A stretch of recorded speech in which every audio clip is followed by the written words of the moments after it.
imagine being a hitman could be hard, but I heard they really make a killing. Hey, shh! Welcome back to Not Another Needless Sequel, where we watch movies and propose unnecessary prequels, sequels, reboots, and remakes. My name is Kane, this is Kelsey. Hey, who's Gary Johnson? He wasn't a thinker. He was a doer. I just think these are getting worse. Listen. You had like a real high point. I had our high point with Sausage Party, but the reason is because this movie wasn't very dense, so there wasn't really any quotes to pull from, and I wasn't going to say anything at all. But then when I said, hey, you looked over at me and were like, changing the script? What's going on? So then I just whipped that one right on out. This week we saw how love can change a person in 2023's Hitman. So what do you think the story was? There was a guy, his name's Gary Johnson, and he was like a college professor nerd and started being a fake hitman for the cops and fell in love. Yeah, so it's a pretty wild story. It's apparently a partially true story. I did look into that, and I did too, but I'll talk about I figured that you would too, so I was like, well, we'll just let him do it.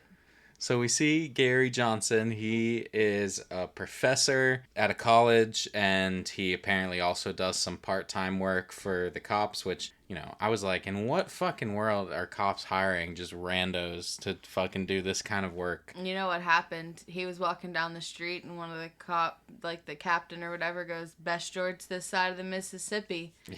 So that's the kind of guy he is he wears jorts, and that's what the movie starts off with, showing you that he's just this kind of nobody guy. Mm-hmm. I will say, this first piece of trivia, like, if you don't know who he is, then it's going to mean nothing to you, but also I didn't have much trivia on the movie. At the start of the movie, you see a street that he's driving on called Allen Toussaint Boulevard, and the instrumental at the end of the movie is called Cast Your Fate to the Wind by Allen Toussaint. Nice. Okay. So Gary works with the cops but he would sit in a van with them, and they would send somebody in to meet with a person who thought they were hiring a hitman to kill whoever. Obviously that's illegal, so they would convince the person they're the hitman, get the money, confirmation that they want to kill somebody, and arrest them. Yeah. They had a guy named Jasper that worked with them. I thought in real life, though, obviously, like, this was a fake sting, but I thought in real life the hitman would also go to jail if the cops caught him. I knew a person who had a hit put out on them. Yeah?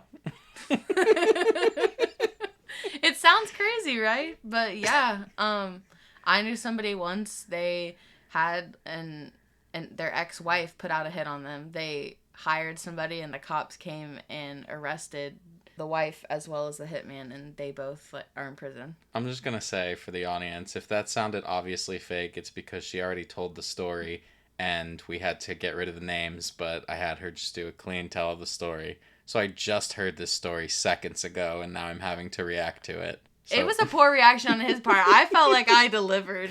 What? Maybe you could cut your actual... No. Yes, you have to do it. It's so good. That's the whole body of this entire movie.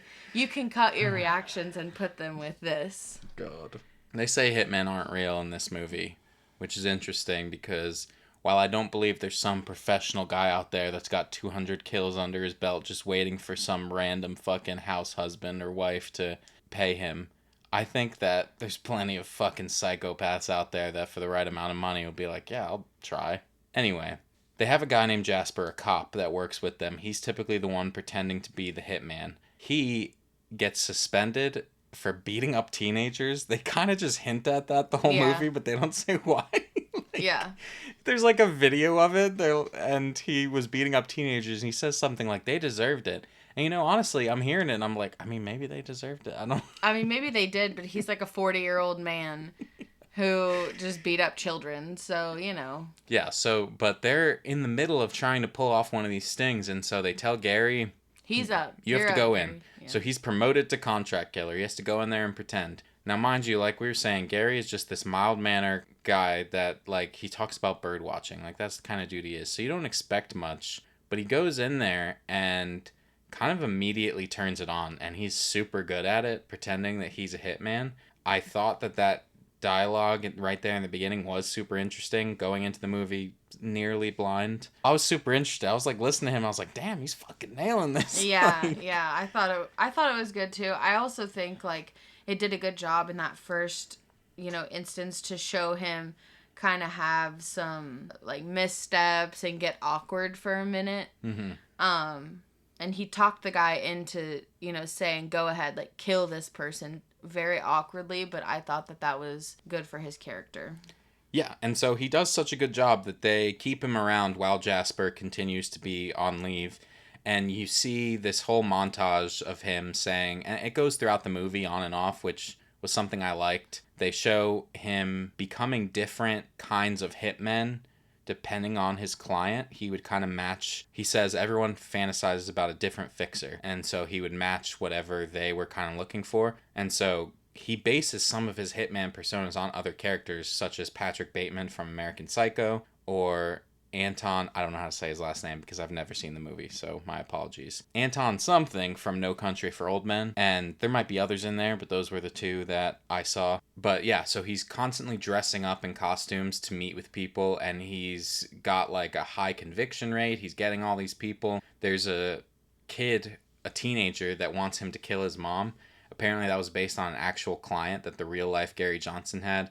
A Houston teenager named Sean Quinn gave Johnson 7 Atari computer games, $3 bills, and $2.30 in nickels and dimes to kill a male classmate he thought was trying to win the affection of a girl he liked. I don't know if that's true, but I did want to say about that scene in the movie, he handed him Back for Blood. That is not worth shit. Back for Blood is one of the best games.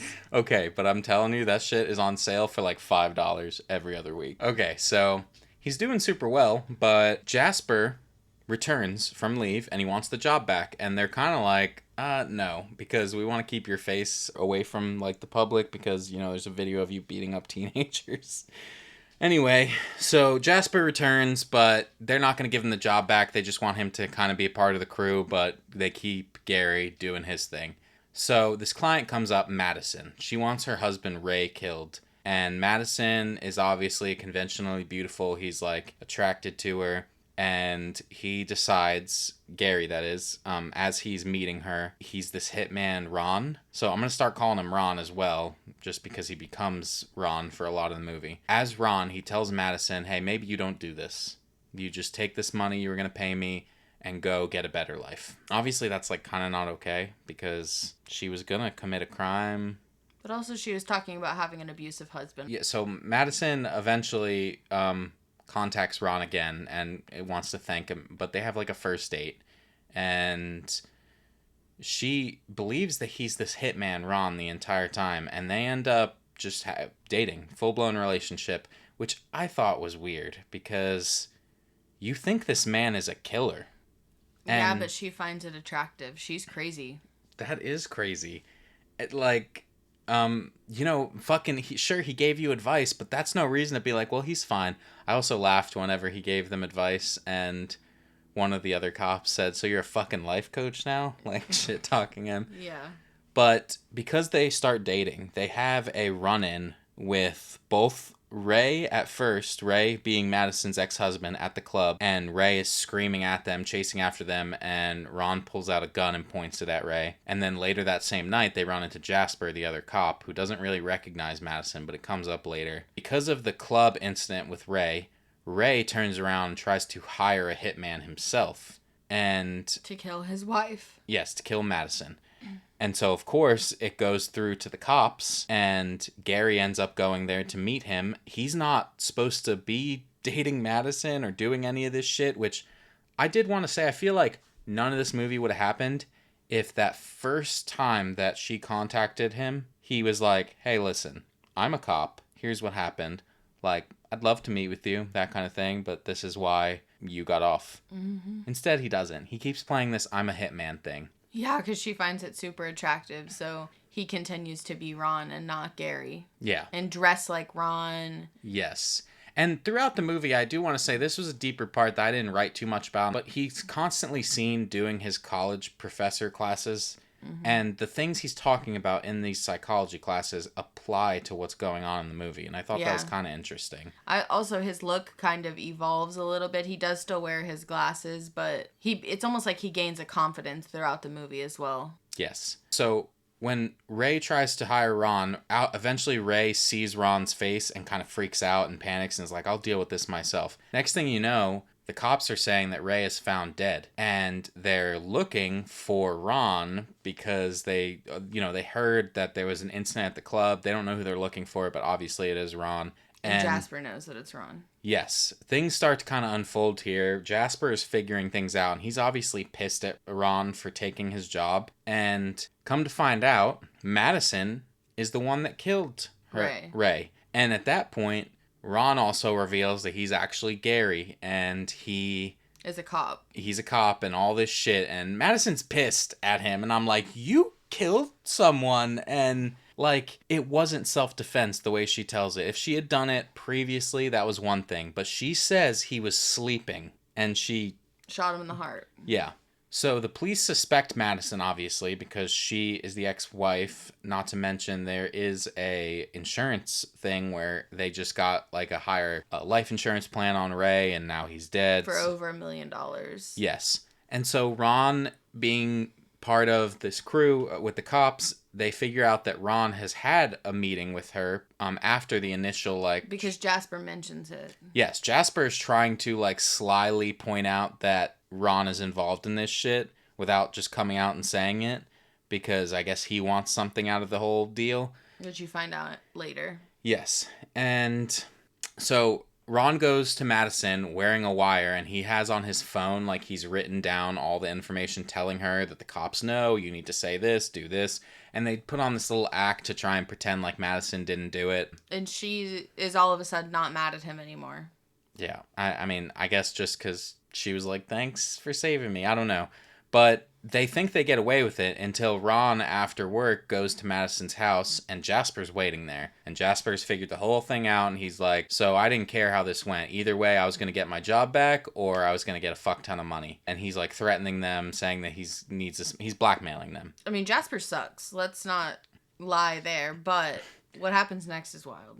So they were already drinking beer when Ron got there. Apparently Madison had poisoned the beer that Jasper... She put a bunch of drugs in there. Yes, she put a bunch of drugs in there. So Jasper passes out, and they're not sure if he's going to die, but Ron makes sure that he dies by tying a plastic bag over his head, and he just suffocates to death. And Ron says he was a racist, sexist, misogynistic, like all these things. Nobody's going to miss him. And like, I know he was kind of a dick, but I didn't see any of these things that Ron is claiming besides he beat up kids. I'm not sure he should die. So I'm not on their side. They staged it as a suicide too. They staged it as a suicide. They drove his car out somewhere, left him with the bag tied around himself, and said that he just took a bunch of drugs and killed himself because of how terrible his life was. Yeah, and so like I say, because they just claimed all these things and it wasn't shown besides the teenager thing, I'm not on his side. You just think they're absolutely insane. I'm just like people. Watching them, like fucking my jaw hit the floor. I was like, this dude's crazy. They're Bonnie and Clyde. So then it shows years later,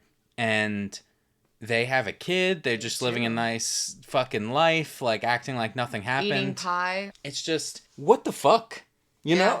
He's a professor. And I was questioning whether they moved or not, but it didn't seem like they did. Because he was teaching in the same classroom. Mm. So, with that being said, the movie just kind of ends there. The screenplay was based on the article Hitman by Skip Hollandsworth, which was published in Texas Monthly in 2001. The article told the true story of Gary Johnson, a college professor who worked for the Houston police in the late 1980s and 1990s, pretending to be a contract killer.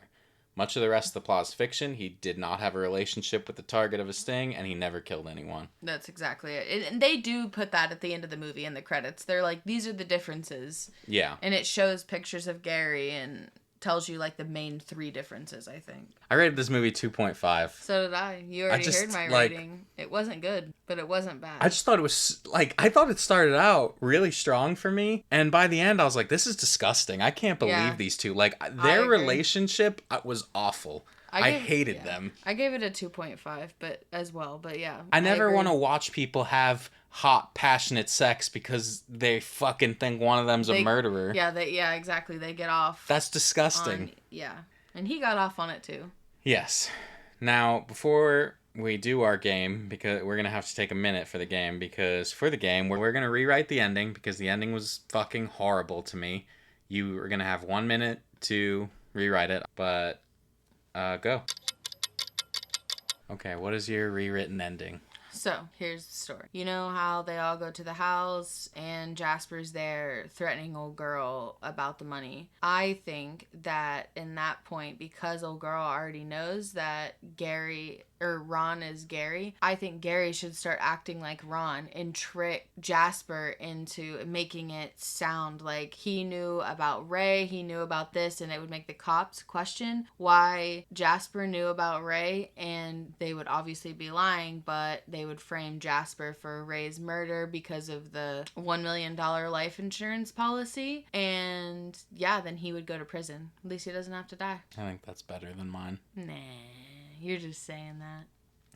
Jasper wakes up from the poison to find Madison and Gary dragging his body and takes out his gun, points it at them, telling them they better stop. And then he actually realizes that Gary and Madison never existed and it's all in his head because he's a drunk and he needs to stop drinking and he gets sober and the movie ends. That So way the entire movie was like American Psycho, like a figment of his imagination. That way Gary and Madison just never have to be in the world because they're horrible and they shouldn't exist. I didn't think that was a bad idea. Okay. For a minute, I think we both did pretty good.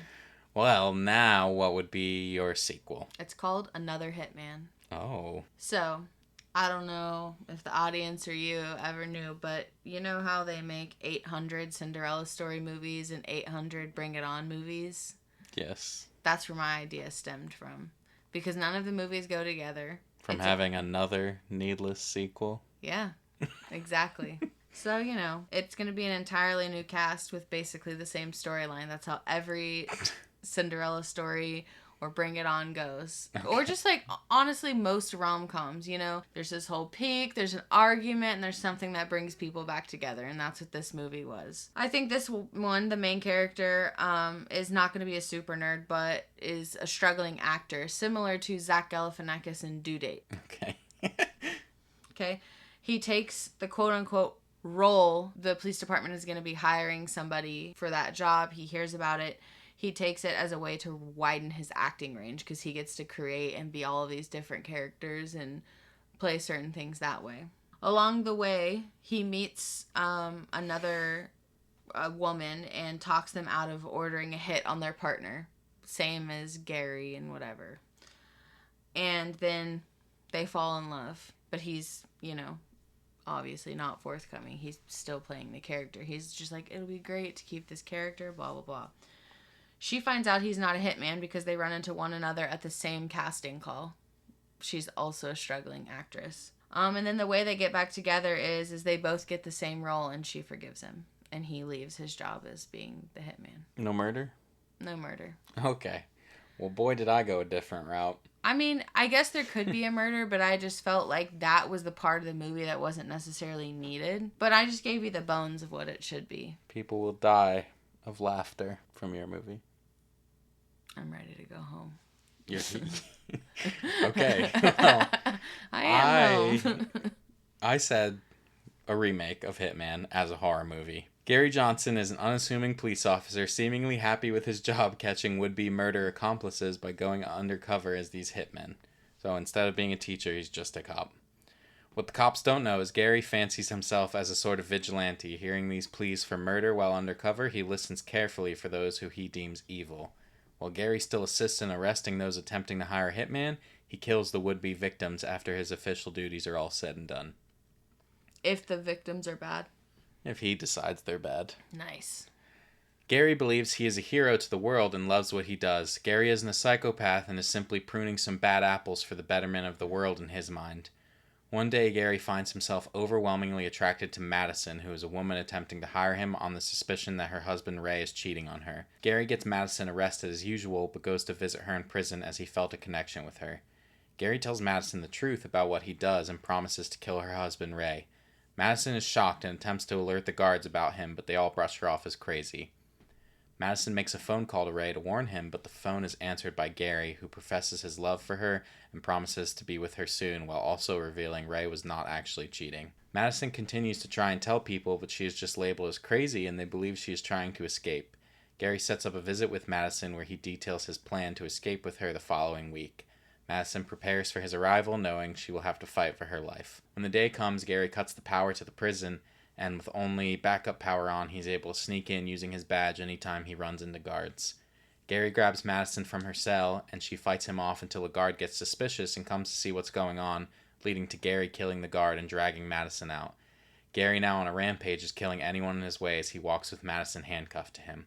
Finally, Madison sees an opportunity when Gary gets blood in his eye, and she takes his knife and stabs him, seemingly killing him. We see Madison walking on the street with the prison behind her in the distance, with Gary's sawed-off hand still attached to the handcuffs she is wearing.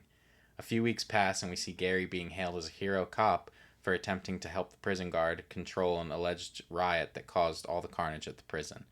Madison is watching the news to see the story as she is preparing herself to go after Gary. So I think the scary part of the movie would be just this sick obsession that Gary would have and him thinking he's like normal, and his instability, something akin to like Homelander. You know, when he's on screen, you're just like, is he going to snap? Yeah. So something like that. And then we'd see a similar theme from the original movie and seeing Madison change from who she was to a killer, all because of an alleged cheating. I like it. I think it's a Hannibal meets Dexter situation. Yeah. It's good. I just think that this movie is fucking sick, and that it should have been a horror movie anyway, because what a horrible couple. Awful. Awful. Thank you so much for listening. We do so appreciate it. If you want to talk movies with us, you can find us on TikTok, Instagram, Letterboxd, Threads, and Twitter. We are NansPod everywhere. NansPod. If you'd like to vote on whose sequel idea was the best, come by our YouTube channel for the polls, or let us know your idea across our socials with a comment, tweet, or you can reach us at needlesssequel@gmail.com. Links, as always, will be wherever you are listening. If you wouldn't mind, share a show with someone, leave us a review, and come back for more. We'd love to have you and hear what we can do to improve. Next week, we're watching That's My Boy on Netflix. All right, take care of yourselves. We'll see you next week. And remember, all pie is good pie. Bye.